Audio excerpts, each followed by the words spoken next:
So good morning, everyone. I'm Dennis Chua from Spectrum Scientific Corporation. We are the exclusive agent of Bioconservacion in the Philippines. And we came here with the whole team. So I would like to recognize our Managing Director, Mr. Zamora, and his wife.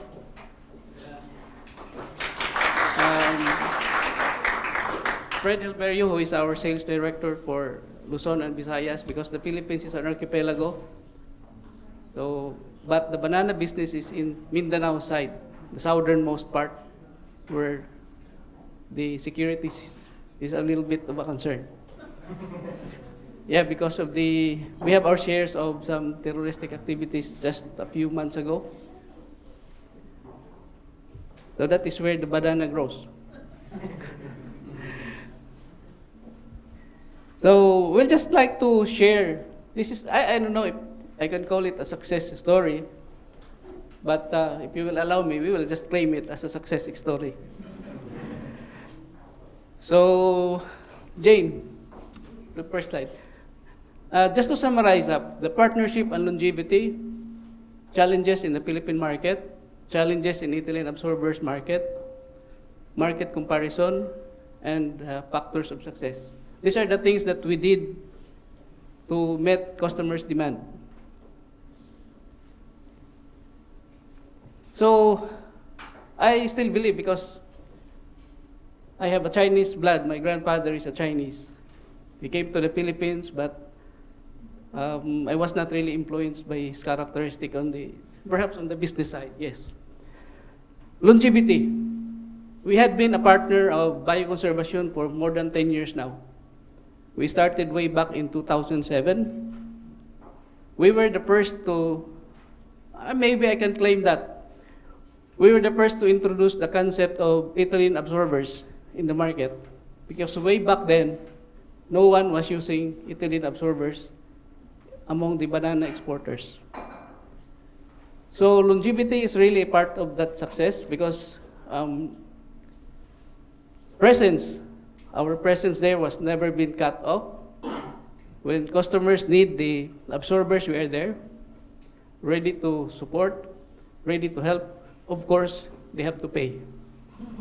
Because we also have to pay Bioconservacion. So it's been a long time, huh? 10 years. So this is one of the challenges that we have. One is peace and order.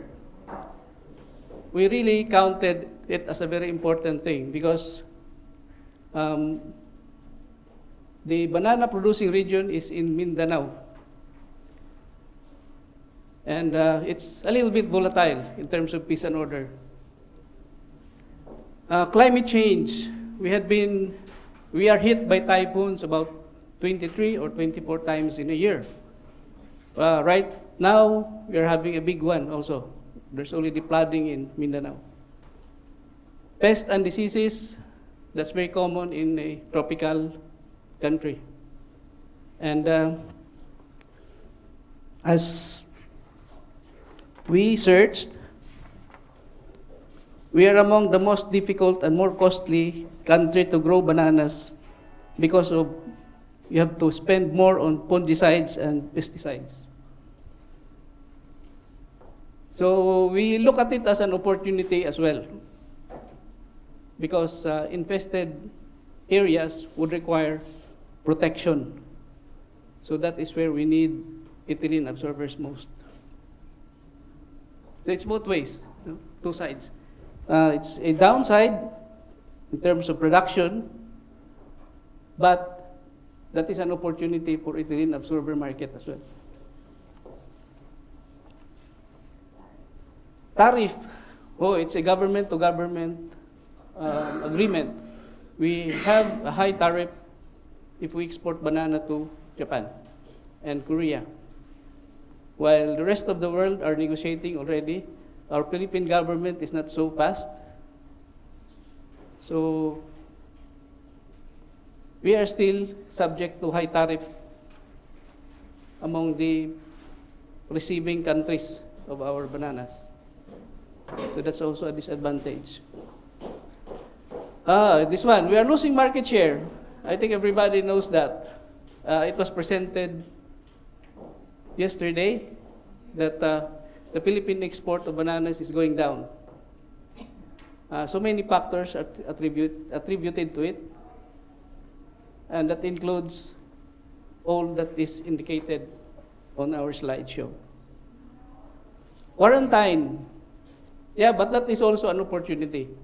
I remember, I think 2 or 3 years ago, there was a conflict between the Philippine government, a territory dispute with China.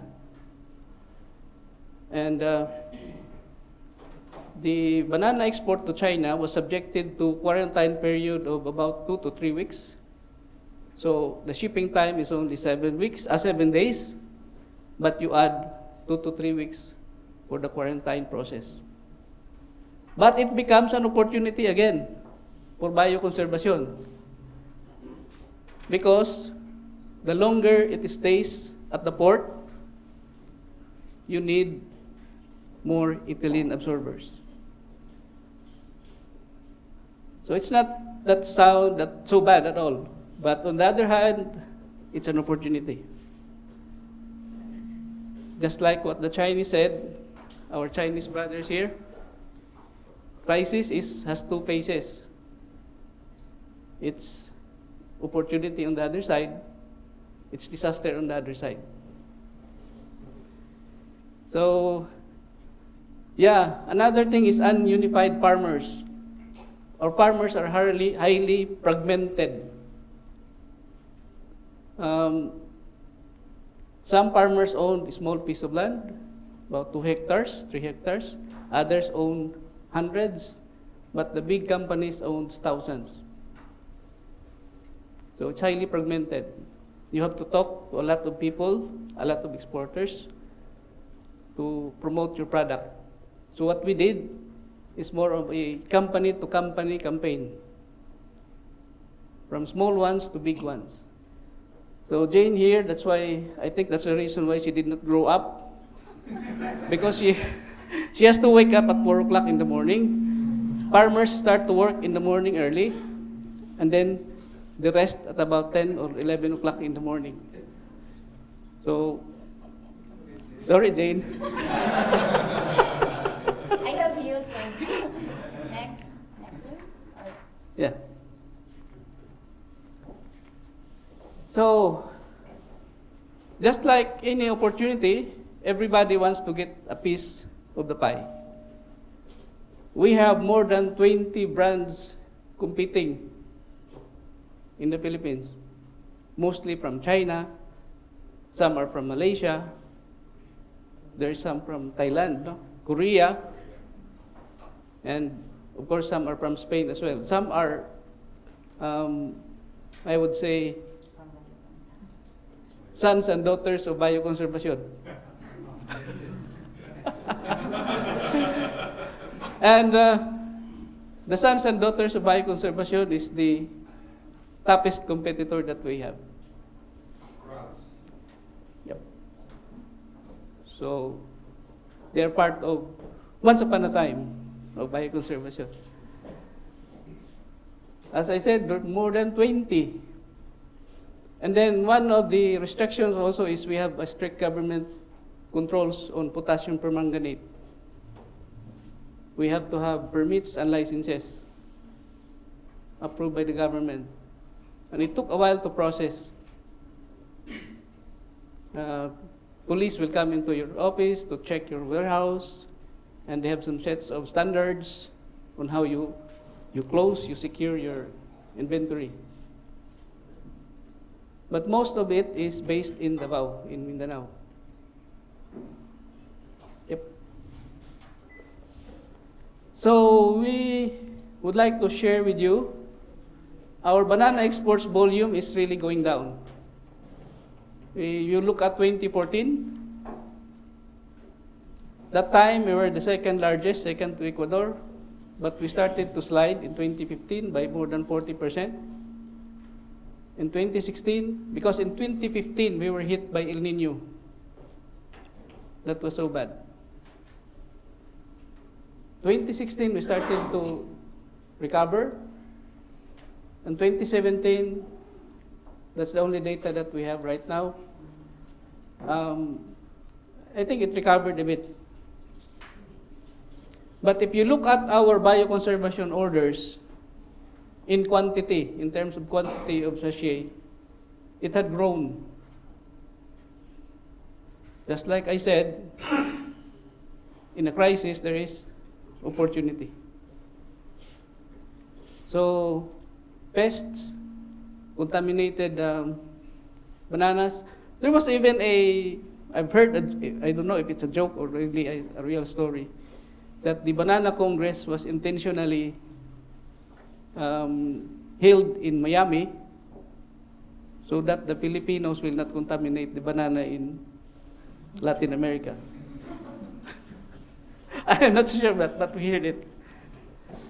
But as I said, in 2014, we got 35 million, more than 35 million pieces of sachet. We only have one item, 5 grams, R12, 5 grams, sachet. But when we started to introduce the use of ethylene absorbers in 2007, it was filters. But later on, most of the exporters found out that placing a sachet inside a banana bag would provide better protection than putting in filters at the air exhaust of the air circulation of the container. So now, the market is more on 5 grams sachet. And by the way, our export is 13 kilograms box of banana. How many kilos? 13. That's the standard.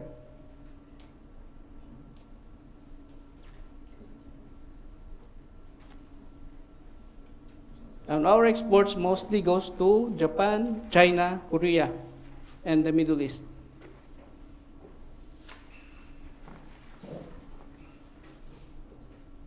Do they use banana? Yes, 100%. But the containers going to China and the Middle East is not palletized. That is how to maximize the capacity of the container. But China, Japan and Korea is always palletized with lesser number of boxes. If it is not palletized, that's about 1,540 boxes. For palletized, maybe just about 1,200 boxes. These are normal containers or high cube? High. Yeah. Normal containers. Normal containers or high cube?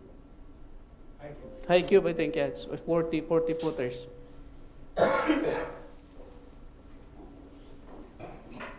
So, I think we always look back into the team efforts that we did with our principal, especially Brent. Thank you so much.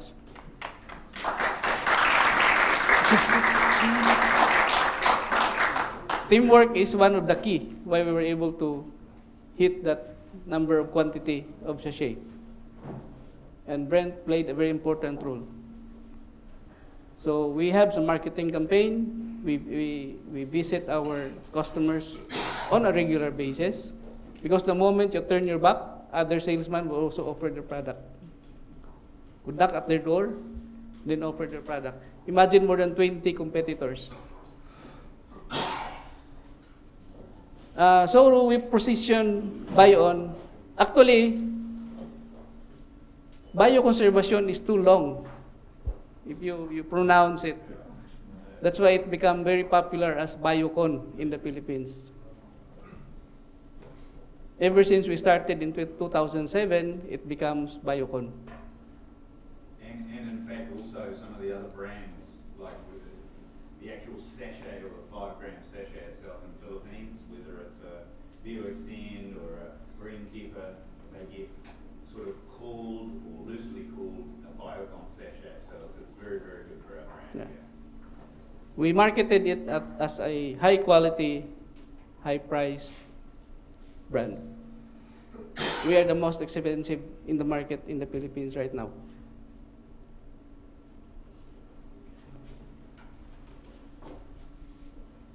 Okay, working efficiently, that's something that I do not know. Maybe Jane knows. Not me. Not me. So, may I add, sir? Yeah, Jane will be the one to continue. So I added working efficiently. Sorry, I'm Jane Salarda, the sales for the Bioconservacion in Mindanao, particularly.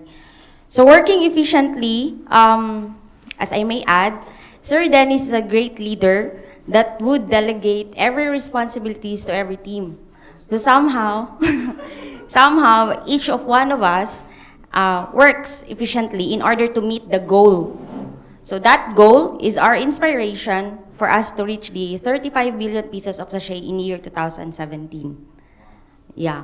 So I think that's why it includes working efficiently or hard work. Yeah, if you wouldn't put hard work in selling sachet, as what Sir Dennis mentioned, there are so many competitors. If you will not visit them, so some will visit. They will forget you. So that's why you need to, weekly, we need to visit in every farm, every packing houses, and the main offices to talk from the farmers, going to the purchasers, and to the decision makers, which are the managers. So that's how we did business in the Philippines. And finally, I think this is the one reason why we succeeded in selling sachets in the Philippines. We do quality checking. So here's the process we did over how many years? I think since 6 years. We did quality checking for the sachets to avoid or to minimize the arrival of defective or the not so good sachets in the client, because Philippine clients are so demanding that if they will see a broken sachet, a leakage sachet, or an empty sachet, it is a reason for them to shift to other brand. That's why we need to eliminate those in order to maintain our customer relationship and also the after-sales service as a spectrum distributor of Bioconservacion. So first, as you can see, we need to filter out the sachet and put in a single packaging, because right now the demand of the Philippine market, they need a sachet packed in a 50s or in a 100s. Because the default packaging of sachet, Biocon sachet, is 1,600. So they don't want that because they think that if you open the sachet, it will expose. So the absorption capacity will go down. But we know that it is not. But somehow, on the perspective of the clients, they thought the exposure will go down. So we need to address that issue. So we repack it into 100s and 50s. Then we completely sealed it. And then we check if there's something, media being put inside the sachets.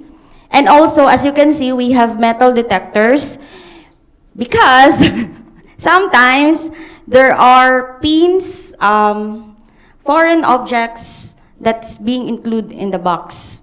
So we need to eliminate those because there are factors, sorry Biocon, but yeah, there are foreign objects included in the packaging. So that we need to eliminate those. So we're using the metal detector. But as mentioned, yes, Sir Nicolo mentioned that they have improvised their system. They have their own metal detection system.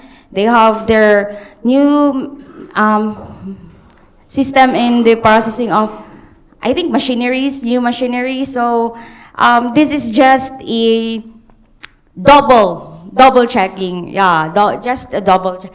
And then finally, we put sticker. Sticker is for the when it produces and when it will expires. So, and then blah. It's okay. So after that, we will deliver it to their clients and they're satisfied. So that's how we sell Bioconservacion in the Philippines. Yes, it's quite big market and it's quite demanding. So we need to meet all those demands in order to maintain the sales in the Philippines. So, sir? We are doing it for the partnership. Yeah. The cost is on our side. So I think that's all. I hope you were inspired. It's not. We are not teaching, but we're just sharing our experiences in handling bioconservation, and we value them as our partner. In behalf of Spectrum, as an employee, we value bioconservation as our partner. Yeah.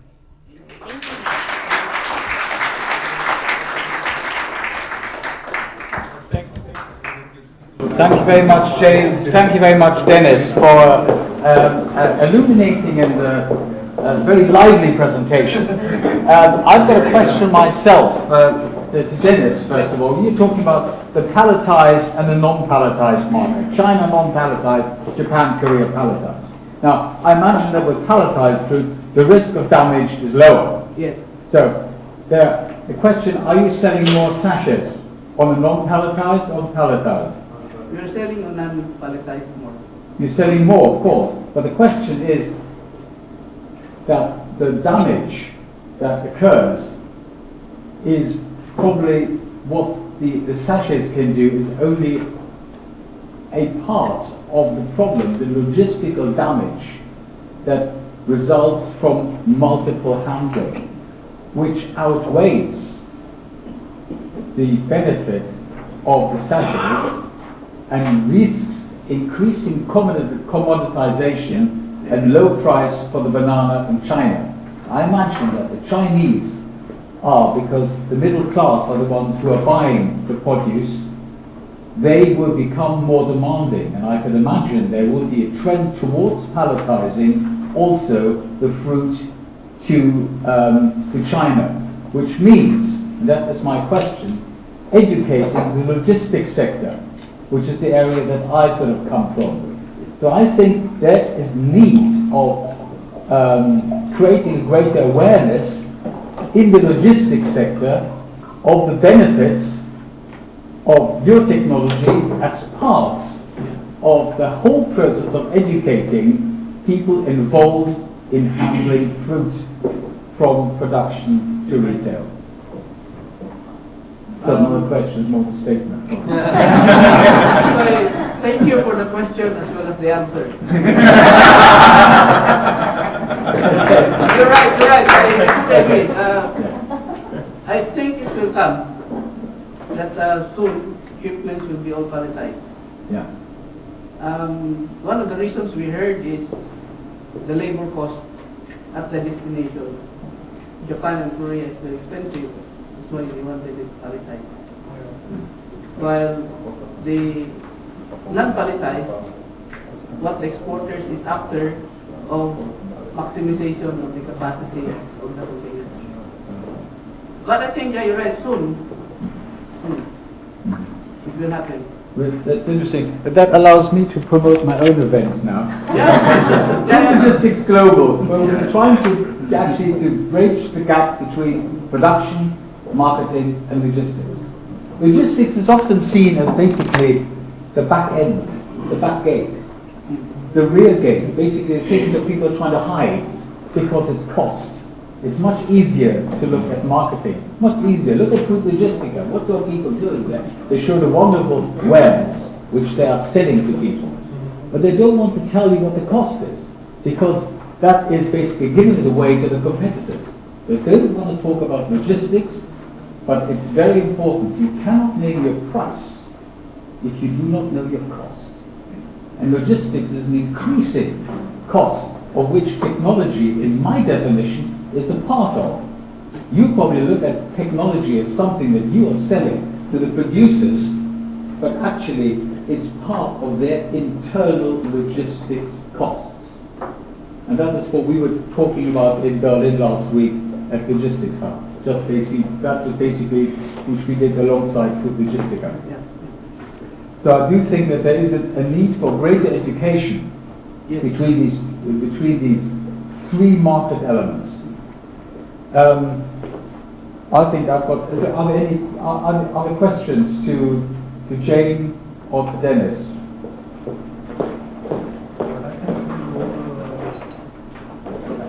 This is the